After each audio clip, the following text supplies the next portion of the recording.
That's all you need to know. You guys are already in union. If you guys are aware of each other and you know each other exists and you feel this love and romantic spark between you two that it can't be described to anybody else, but it can be.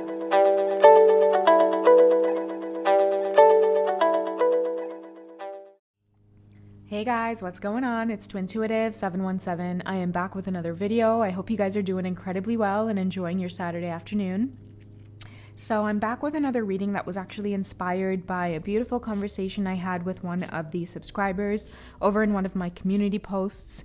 And I've never done a reading like this where I've sat down and chosen the cards that I wanted to use in a reading before, which was really interesting. But yeah, it was a beautiful thing to experience. I sat down with the Light Seers deck and the messages just came as I was looking at the cards. And the main reason I sat down was one of the things that we discussed was not experiencing the romantic love and, just at some point or another looking forward to it. And I just want to let you guys know that if that's something that you really truly connect with in terms of experiencing or even wanting romantic love, that's some of the illusions that you're here fighting against, is that romance is a bad thing, or romance is an illusion or a delusion, or it's not the only part of a twin flame journey. It's a really huge part of the twin flame journey. And the reason I feel that is because we're meant to enter unions and have children in loving, authentic relationships, authentic bonds.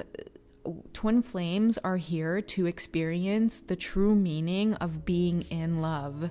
And that's what needs healing on the planet. Because it's such a masculine paradigm, a lot of the times people are out there getting into marriages because it's just financially comfortable, staying in marriages because it's just financially comfortable. And the love and the spark is often not there. And so I feel that the path of twin flames is to, yes, have romantic love fall on your lap, again, no matter how serendipitous it may seem, and to feel these intense emotions because, rarely do we ever find someone and we want to fight for them.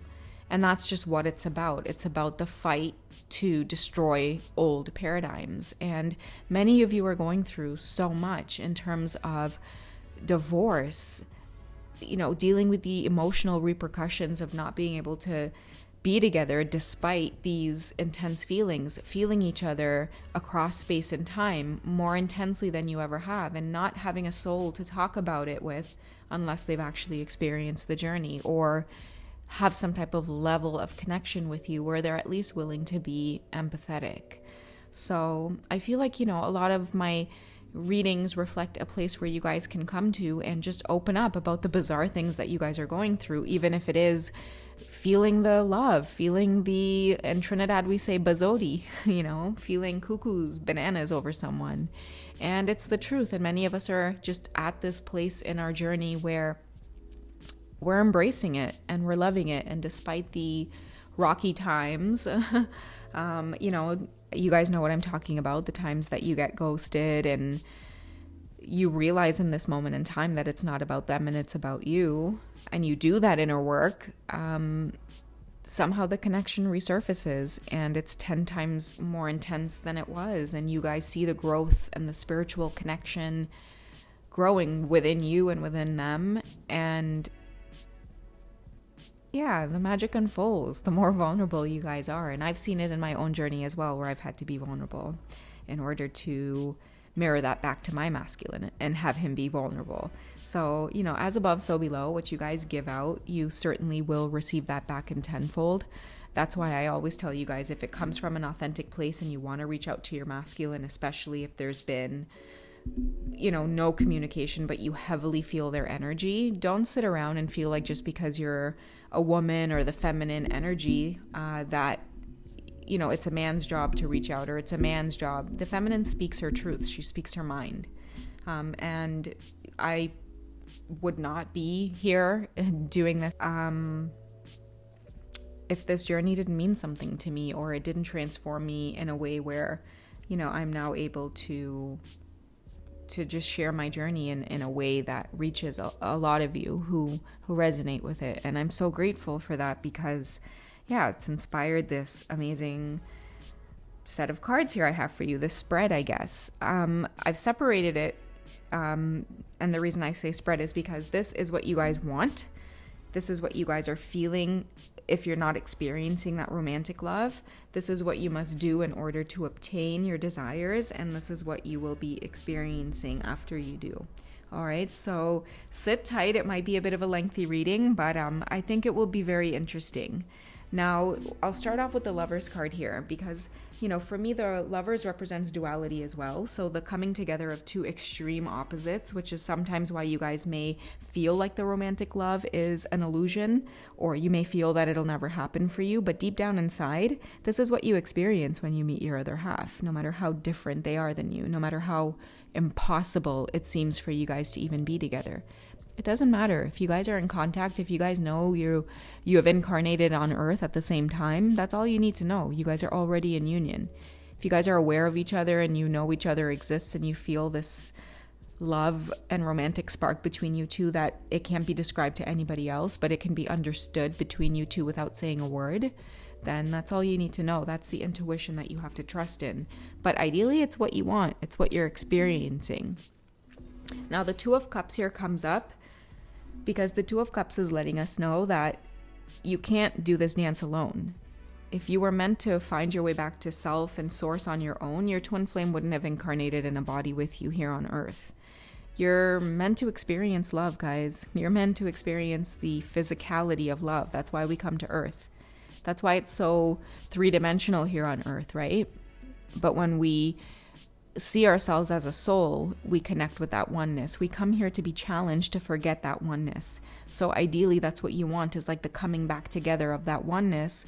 When you see yourself in another person, you love them 100% no matter what. And that's why there's that twin flame, right? The two of you, that one connection with this one person. It's because you see them and you love them unconditionally. That's what we feel as souls. That type of love between twin flames exists between souls, but we forget that oneness when we come onto earth because we slowly try to find our way back to it. Our twin flame ignites that within us with this romance and the love. And yes, there are periods where we experience the romance and the grief and the loss and the triggering and the anger and the resentment. But at the end of the day, it's love, it's romantic love that's fueling you to come back together and put investment into the inner work, because the reward is this coming together and making magic, being vulnerable and letting the magic unfold. And I've spoken a lot too about that magic fueling you guys to get into your creative projects, to get things off the ground and be self-sufficient, to connect with others and share your own stories.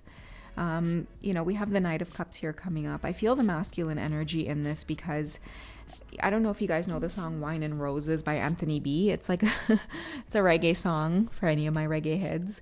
But he says, wine and roses for my baby. You know I can't live without my lady. She's an angel, and since I've met her, I've been touched by an angel. So that's really how the masculines feel, and I feel like that is the feminine's purpose. It's, the divine feminines get awakened by his presence in a certain way, and he gets awakened by her presence in a certain way.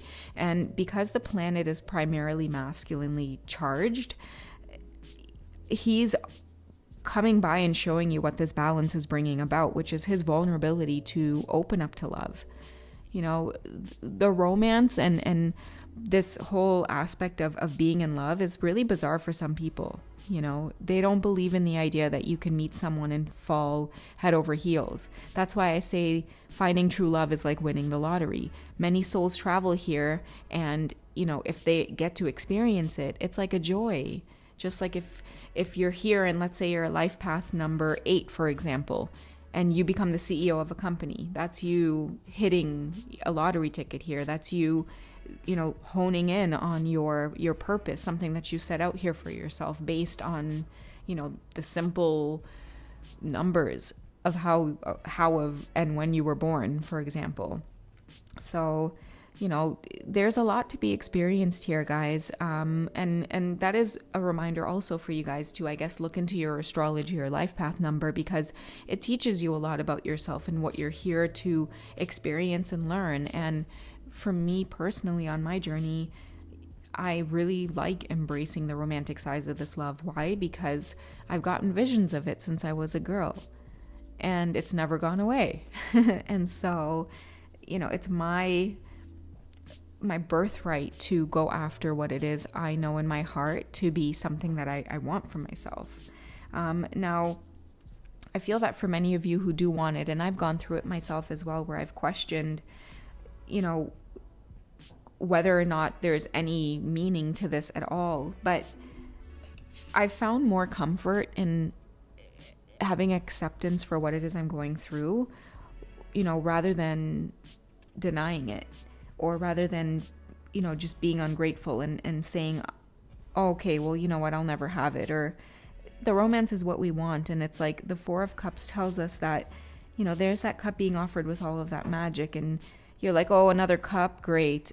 But you're not bothering to look at the beautiful magic that's to be had when you allow yourself to look and be vulnerable, when you allow yourself to look and hope that that cup is actually filled with something that is going to knock your socks off. Okay. Many of you are, because you're in that energy of like feeling hesitant to say like, yes, I'm here and I deserve romantic love. I'm here on earth and I want romantic love. It's my right. I need it. I want it. I love it.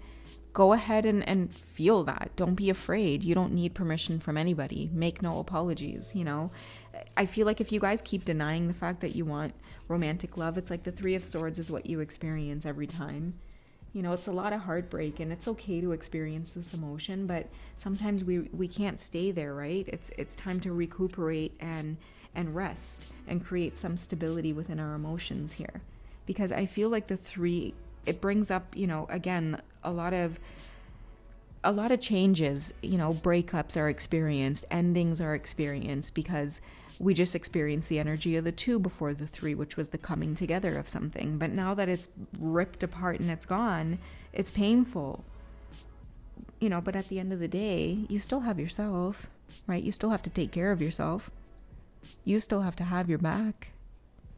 And that's where the inner work is on this twin flame journey, is realizing that it doesn't matter how many times your twin flame disappoints you, you're going to have to be vulnerable and say, hey, listen, it's not about them, it's about me. And what emotions are coming up here that tells me that I'm projecting and blaming this on this person for not coming forward in my life for whatever the reason. And then I never bothered to look at my own shadow work, for example. Why am I feeling this way? What else could I be doing instead of feeling this way? What else could I be doing to take care of myself? And that's where the Swords energy comes in. It's triggering, right? It's triggering as hell to sit there and look at yourself as being the chaser, as not having anything better to do than wonder about what it is your twin flame is doing. That's King of Swords energy here. That's some truth that he's bringing to you right now. And it cuts deep. But it also brings a lot of wisdom with the owl. He's trying to get you to gain the wisdom and looking at yourself in this light, and letting your twin flame go off and not bothering to send them any messages about why they're gone or why they're ghosting. Instead, sit down and think with yourself, contemplate, let the elements guide you, with the owl and the crow being the messenger and the owl bringing the wisdom into those messages. The Queen of Swords has the ability to let go even when it hurts to do so. Because the Queen of Swords is coming to you to say, I know that you love this person. I know that you want to experience romantic love. I know that you can't feel this bond or connection with anybody else. But it's not being reciprocated, and it's time to cut it out. It's time to let it go. And the reason I feel like you're being guided to let it go is because the universe is trying to take you to new places and give you abundance on top of that, okay? Because that's the Ten of Wands coming through. When you let it go, you find your purpose. The Ten of Wands represents that climax, that great big vision that you end up having, that great big epiphany. The minute you decide to let go of a cycle with your counterpart that no longer serves you, it no longer makes you feel like your connection is really going anywhere, like you're never going to experience the romantic love, a lot of the times it's time to let it go. It's time to surrender it so that we can say to ourselves, there's more to this lifetime that we came to do. And there is so much more than the romantic sides, yes. But at the end of the day, it's going to return, the energy of the stallion back there. When you do your inner work and you count on yourself, the universe lets you know, hey, listen, remember that the part of life that you came here to experience? Yeah, the true love part. It's time to get sexy and single and free. No, I'm just kidding. But it's just time to connect with who it is you are. A beautiful message that came to me about this card here with the Knight of Wands, because it is a card of action in terms of like remembering who it is you are and why it is you're here. And a really cool message that I got is that many of you are reflecting on exactly who it is you are, and you're feeling, this urge to connect with other people. I mean, I feel many of the divine feminine shut themselves off from the outside world, hermited, and whether or not you really did a lot of inner work, or you started off some really interesting project that is now bringing you abundance in new ways, you're connecting with other people who are helping you to remember who it is you are. So a lot of you are connecting with like old friends and old memories, and you're feeling really flirty and fun and sexy and really youthful. And that is because you had to get into these energies. You actually sat there and took your higher self, that guide that is within you that's really firm and, comes at you in a way that's very cutting, but at the end of the day brings you a lot of great wisdom after you've done so. After a lot of your hard work and blessings and trudging forward, like just going through it and experiencing it, it gave you strength, this newfound strength. This is the way people see you now, after having gone through this journey of surrendering. This is how others see you as divine feminine. She's wearing the heart around her neck now. It's no longer broken. There are moments of self-care, but that's the lesson that was learned here. And so there's a lot of strength that she's embodying here, and I feel like she's still gentle as a lamb. There's that two sides to her. And I feel like it's a beautiful pairing with the Mother Durga card here as well. Because Mother Durga is the all-seeing goddess, the all-seeing mother. But if you get her upset, then Kali will emerge, and she's the epitome of being the destroyer. And so, yeah, I just feel like the divine feminine now sees that it's okay to embrace both sides of herself. And, it's okay to want whatever it is you desire and want, but whatever comes your way, you'll get through it, you'll get past it. Whatever this journey means, however it is it's supposed to unfold, the Strength card represents someone who is prepared. And I feel like it's because your star is guiding you. The wish you made, your desires, your wants, is always guiding you. It's always letting you know at the end of the day it's okay to make a wish, to have a dream, which I feel is the Lover's card. Both of you are always in this energy. And I think it's a beautiful way to end off the reading, because this was the first card of the reading and this was the last card of the reading. You're always each other's wish come true. There's always a beautiful romantic aspect to this connection, but oftentimes it can't be experienced without vulnerability. So I hope you guys enjoyed the reading. You can definitely hit me up on Wizio if you want to connect for a personal one-on-one session. Shout out to the Mega Crew over on Patreon. If you guys want to get to know a little bit more about my own personal journey and just gain extra support and connect with me on a more personal level, you can certainly visit my Patreon if you're guided to do so, and join the Mega Crew. We're an awesome bunch and we'd love to have you. Otherwise, I love you all very much, and thank you so much for your support through all of the comments and the likes and just interacting and helping each other along this journey as well. All right, guys, I love you. Take care of yourselves, and I'll speak with you soon. Bye.